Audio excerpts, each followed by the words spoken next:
Beragam informasi, fakta unik dan menarik yang ada di sekitar kita. Radio Bintang Tenggara akan mengupas lebih detail sekaligus agar bisa menambah wawasan kita. Tahukah Anda?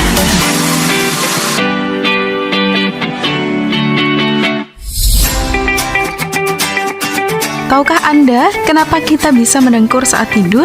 Sebenarnya, mendengkur merupakan suara yang muncul saat udara susah lewat di saluran napas. Biasanya karena bagian tenggorokan menyempit saat tidur.